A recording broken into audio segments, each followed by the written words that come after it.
হয়েছে তার জন্য প্রতিবাদ চলবে, বাংলাদেশের হাই কমিশনার ঘেরাও চলবে, কিন্তু এই বাংলার পুলিশ, এই পশ্চিমবঙ্গের পুলিশ তাদের উপর লাঠি চার্জ করে, সাধু সন্তদের মেরে ফাটিয়ে দেয়, রক্তারক্তি হয়ে যায় সাধু সন্তরা।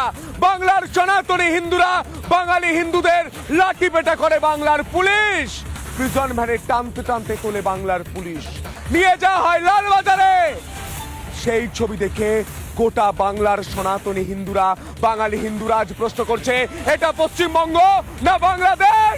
ওপারে বাংলাদেশে দীপু দাসকে জ্যান্ত জ্বালিয়ে দেওয়া হয়, এপারে পশ্চিমবঙ্গে হরগোবিন্দ দাস, চন্দন দাসকে কুপিয়ে কুপিয়ে খুন করা হয়, ওপারে দেবী দুর্গার মূর্তি ভাঙা হয়, এপারে মা কালীকে প্রিজন ভ্যানে তোলা হয়, ওপারে হারমোনিয়াম ভেঙে দেওয়া হয়, আর পশ্চিমবঙ্গে গায়িকা লগ্নজিতাকে বলা হয় জাগো মা, গাওয়া যাবে না।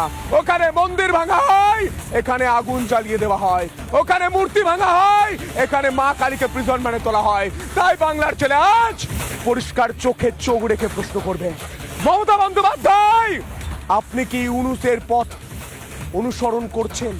আজ গোটা বাংলার সনাতনী হিন্দুরা, আজ গোটা বাংলার বাঙালি হিন্দুরা এই প্রশ্নটাই করেছেন।